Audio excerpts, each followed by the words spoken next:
Here we are, Tribal Future Podcast. Today with a special guest, Violet Scrap. If you don't know me, I'm Adriatica. I am a painter, a body painter, tattoo artist, a makeup artist, and also a breath worker. And I dance more for my soul and for sharing than for anything else. And today I have my guest is Violet Scrap, which I love her dance, and we've seen each other once in Brazil.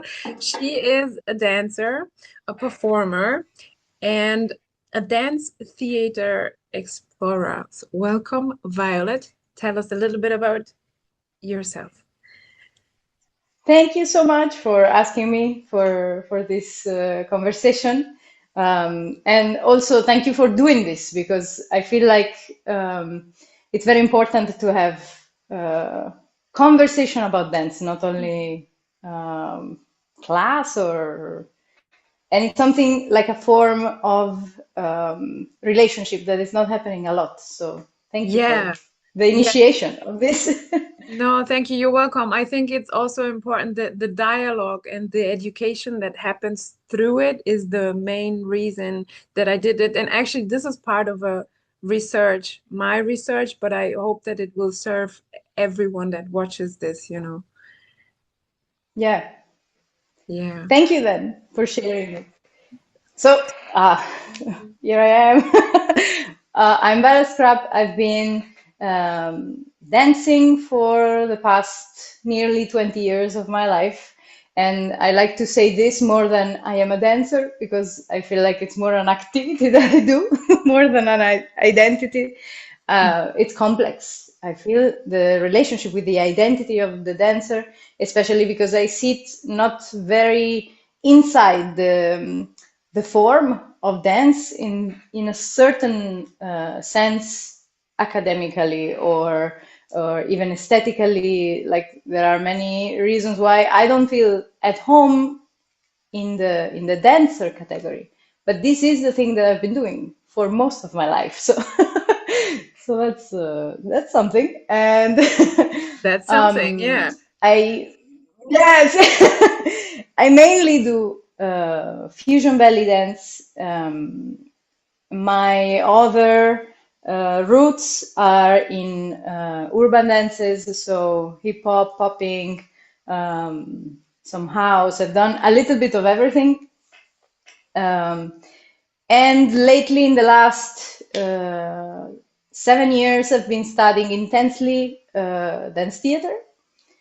I've studied with people that were in the company of Pina Bausch, so it's been very much, or someone that was around the environment of dance theater, and it's been like a homecoming of sorts. Like this is an approach to dance that I recognize as the closest to what I do. Mm. And yeah, I try to put all these things inside of the cauldron of fusion belly dance. Hmm. This is what I try to do. Which is what we call it now, fusion belly dance. So I call my dances this as well. So here comes the there's no way of getting around this, but yeah, later I want to know what's the approach on dance theater that is so close to you as opposed to other dance forms. But when you say fusion belly dance, you're one of the persons that stopped used the tribal in front of the fusion belly dance. And this postcard is also about asking you, do you use tribal? You don't use tribal? If not, or if yes, why? So this is very interesting because I actually, back in the day when there was relevancy in being on Facebook, I had this Facebook fan page. And the fan page at the beginning was called Tribal Fusion Belly Dance. And then in 2014, so 12 years ago, I changed it to Fusion Belly Dance. And I did this, I wasn't aware of the discussion about the word tribal in the sense that we are doing today. But it was more like a personal reasoning because I felt like my roots are in Raksharki, are in Oriental dance. I started dancing with belly dance, and I know there is also conversation about the term belly dance. And for now, I don't have a perfect solution for for placing myself inside of this uh, very delicate discussion. So my choice back then was to better represent what I do, because I feel like I'm more connected to this feeling of the dance of Raksharki. So the subtle passion, the subtle sensuality, this musicality. There are a few elements that I recognize the most in Raksharki, in Oriental dance, more than in tribal. Even though I have inhabited the tribal environment since the beginning, and I've studied the techniques and I studied the forms, let's say, but that was the choice and the reason why. And Mm-hmm. then lately I see and I witness this discussion about the the legitimacy Legitimacy. of Yeah. using, yes, you're using the word. And I feel like on one hand, there is part of me that recognizes the tribal environment as something that was sort of grassroots, um, spontaneous subculture. So there is a legitimacy for me for the term to be applied to this environment, because it was something that spontaneously it was born out of people, out of alternative culture, out of as many other Mm-hmm. subcultures in many other realms, no? But still, I also am sensitive to the argument that the tribal aspect is complex and needs to be addressed. I think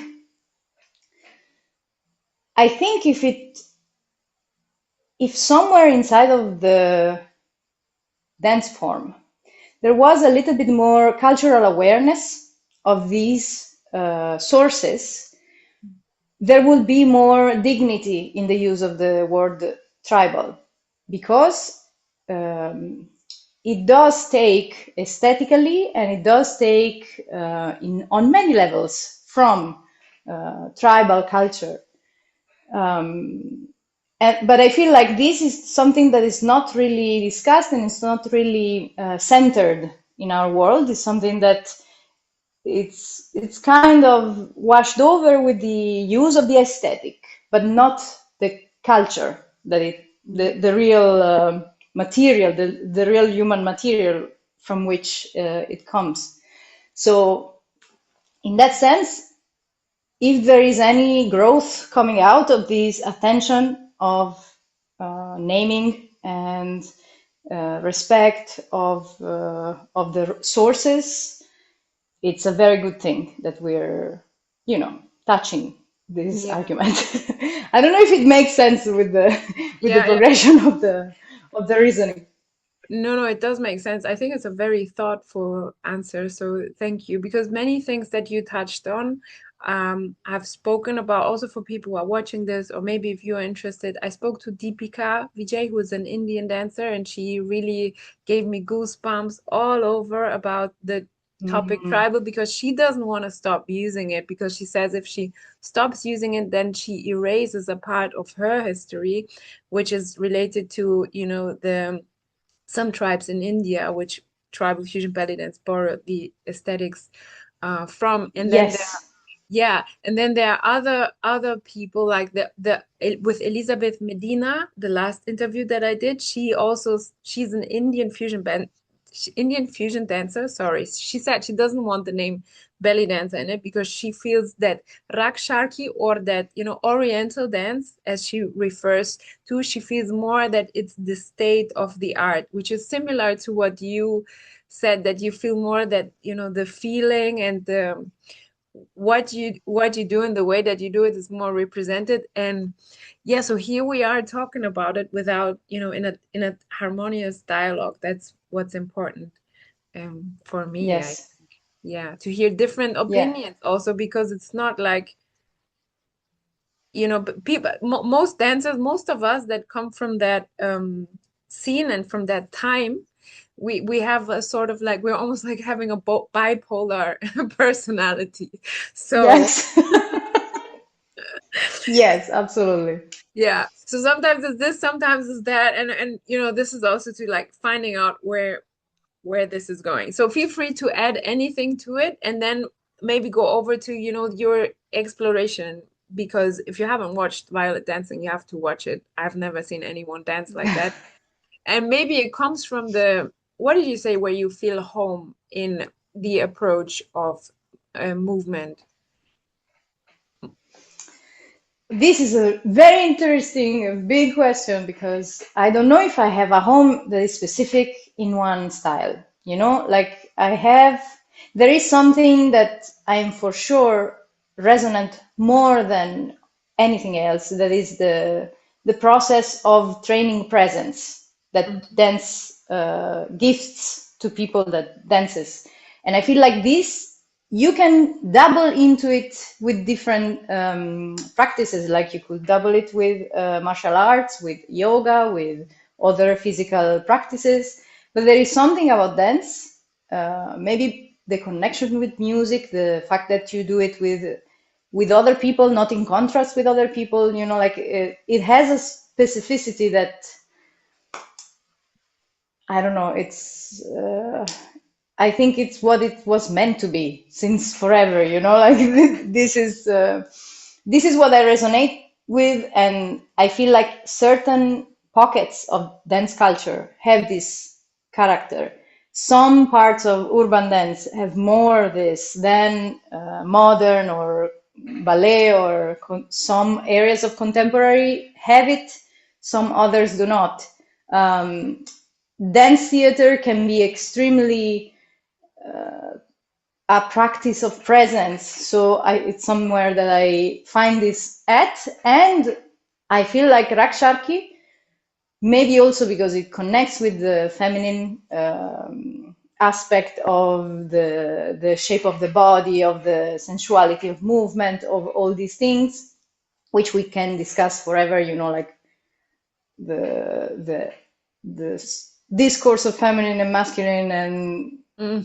categories in this sense. Like it could be, it's for ease of talk that I'm using feminine, because I also, I don't feel exactly somewhere specific, Yeah. so So if someone asks so you, like me, if you're a flower or if you're something, you're a mushroom. Are you a mushroom? Like a yeah, hybrid exactly. of a mushroom and a jellyfish. Yes, Okay, good. yes, yeah. Yeah, so its own category, you know. But but you identify as a woman or no? It's an interesting question, and I can only answer personally. I've always felt on the tip of the door, if that Yeah. makes any sense. Which today it has a name, but I don't recognize that way of naming it as what I feel like. So I'm not too attached to the discourse of being seen as anything specific. There is some deep process that I've done all my life about it, and I feel it can stay inside of me. It doesn't have to be Have a name. verbalized or something. It Okay. can, yes. Uh-huh. I also don't, I'm not a big fan of definitions of categories. I feel like words are a very imperfect tool to exist, Mhm. to they can do something. They're a kind of powerful tool if Mhm. you allow it to make its own power, let's say. but on the same at the same time, it limits, Yeah. it creates borders, it creates certain things that then we might not realize, but then they influence us, and then our life changes because of this. And there is people that enjoys the usage of words in a certain way to feel better, to live better, and I feel like this is not necessarily Hmm. my pathway. I like to get rid of words, you know. I want to break all the words and to open them, Which is what, and to let yeah, and to let's let what is inside just, just be. yes, Yeah, yes, which is what art is. That's why artist, you're also an artist. Like that's a total artist speech. Which is what artists do. You know, yeah, we use art in order to, I paint because I don't want to explain the painting. Maybe someone else will do that. yes, You dance because you don't want, preach, yeah, you don't want to, exactly.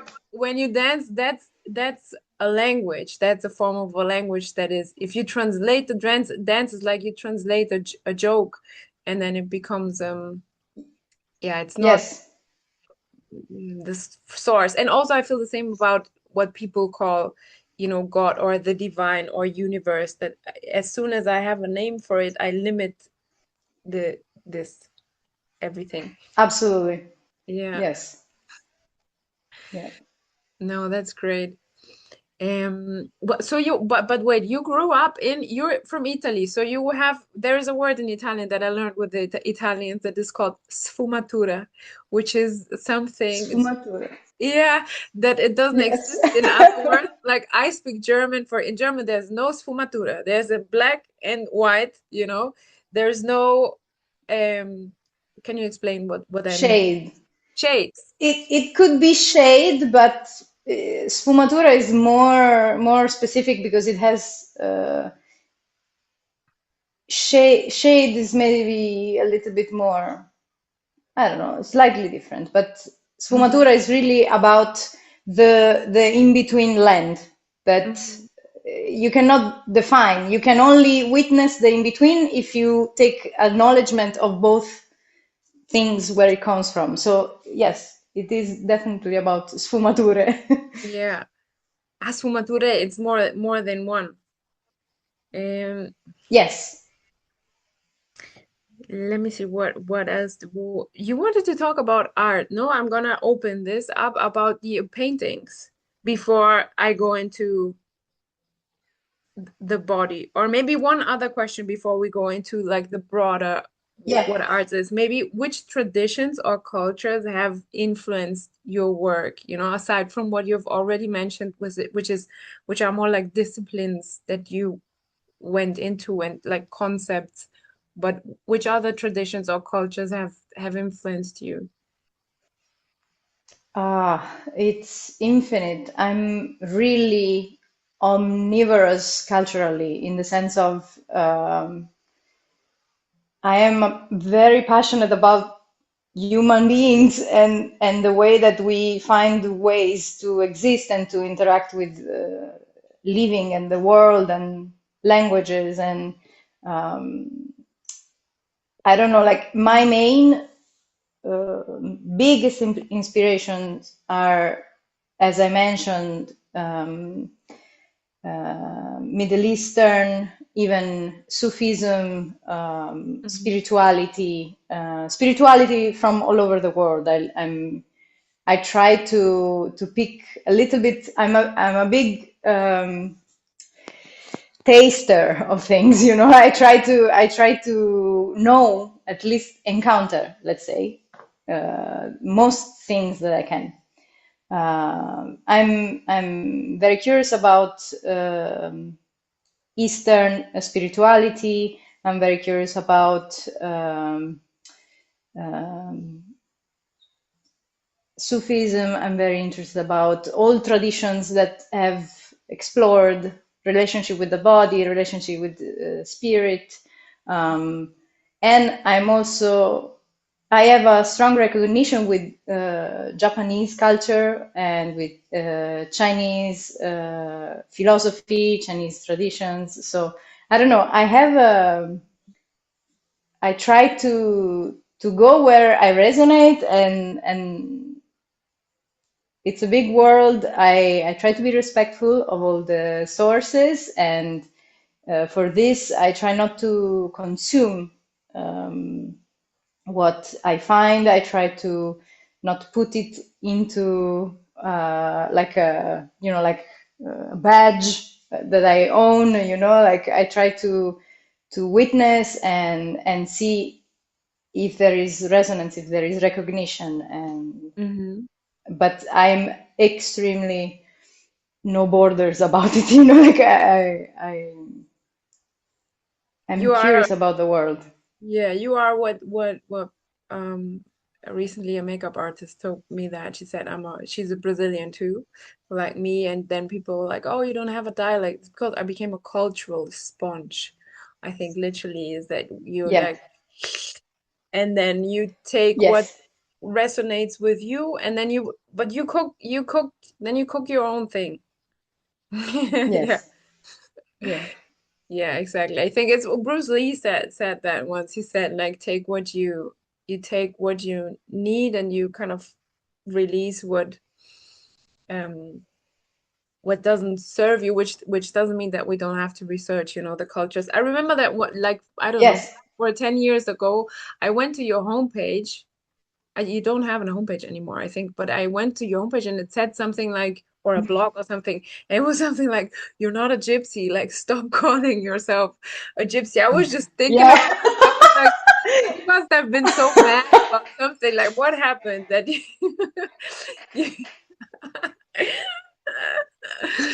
Okay, I think that might have been Tumblr, like I might have shared something on Tumblr that was discussing this because I feel, yeah, there is this this is a part of the superficiality of using what belongs to peoples as something that can serve in this objectual sense, if Mhm. that makes any sense. Like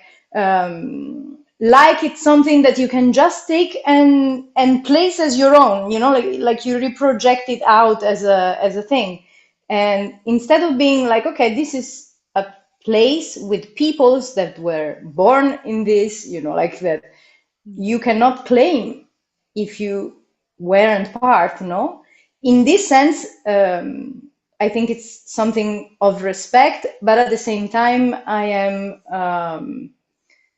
a big advocate for knowledge and contact and relationship with things. Like, for example, someone that uses gypsy as the word that defines their act, um, and this is a big discussion that we can open because some people consider it a slur, So, and it's good to listen to these people that are directly affected and involved in the matter because that's their name, It's their something that has to do with them for real.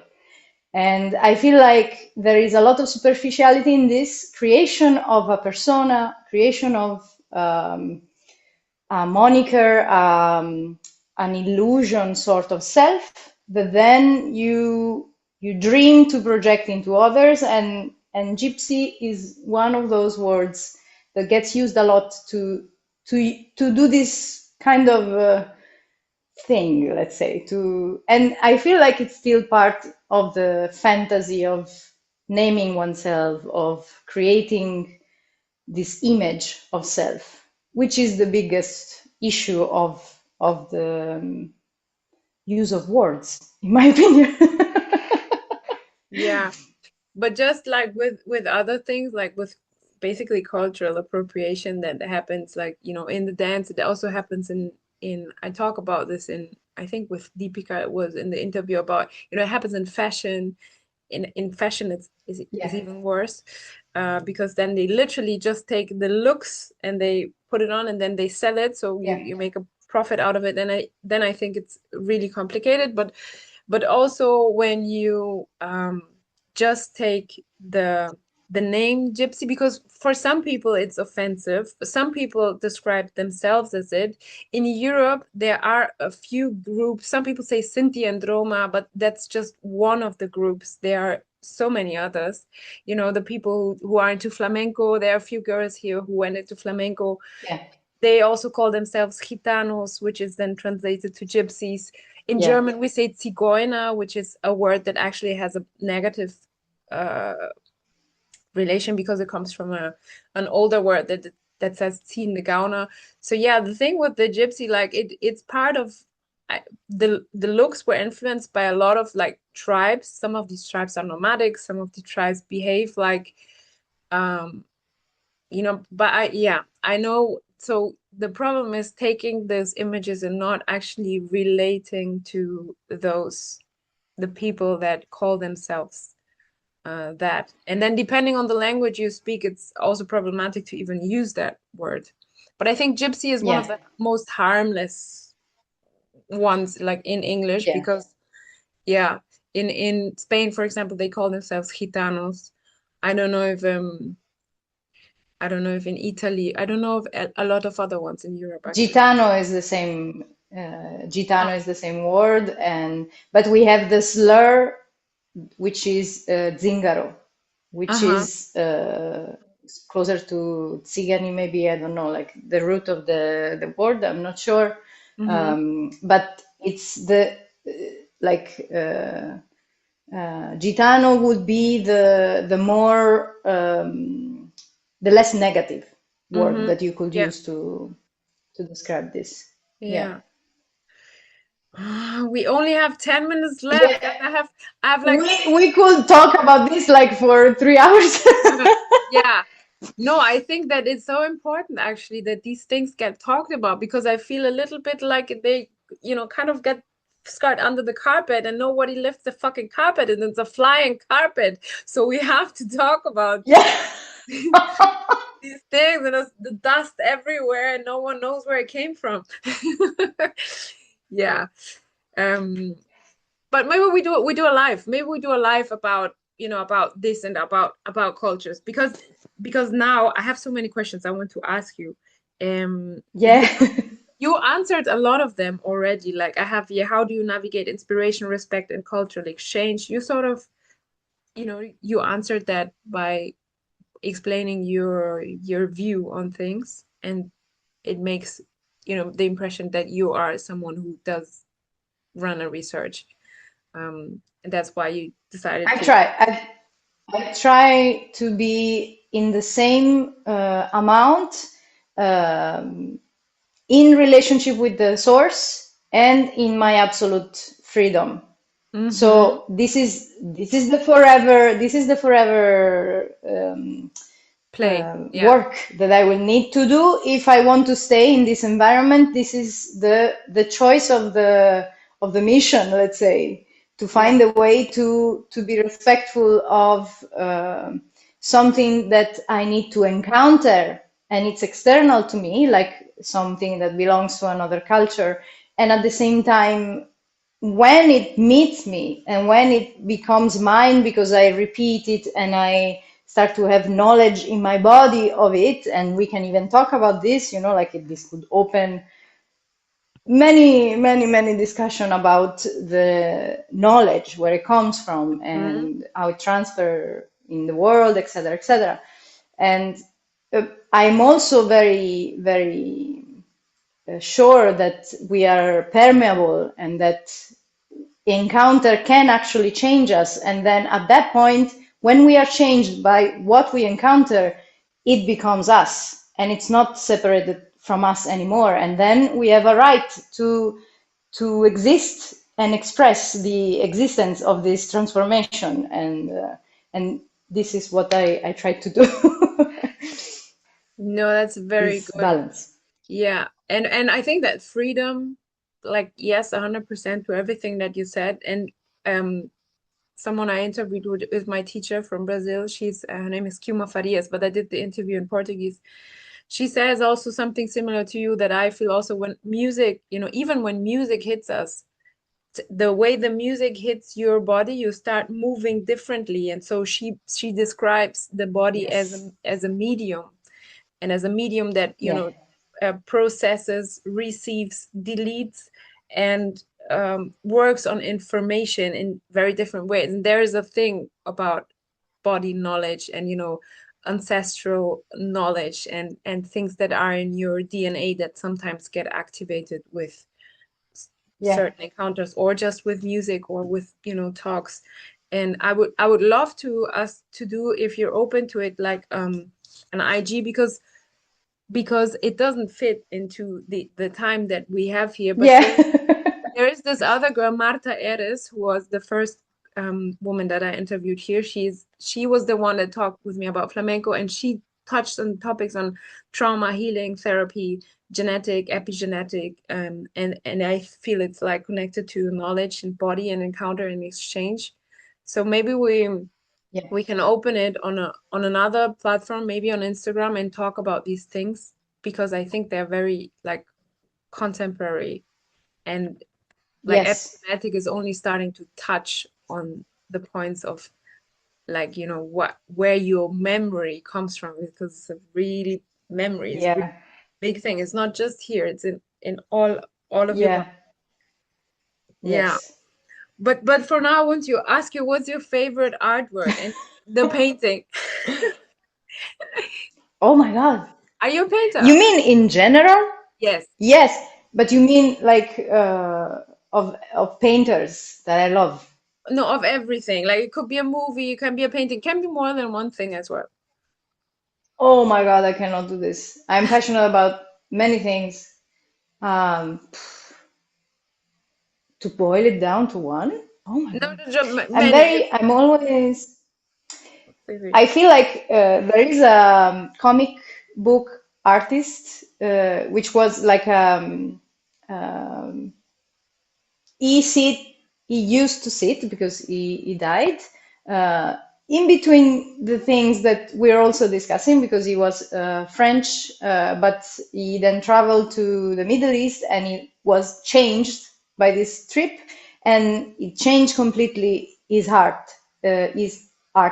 and his name is Moebius, Uh-huh. Yeah. like Jean Giraud, and like everything that he did is it resonate like it's a big recognition. I used to call him my art grandpa because it's something that I really connect to.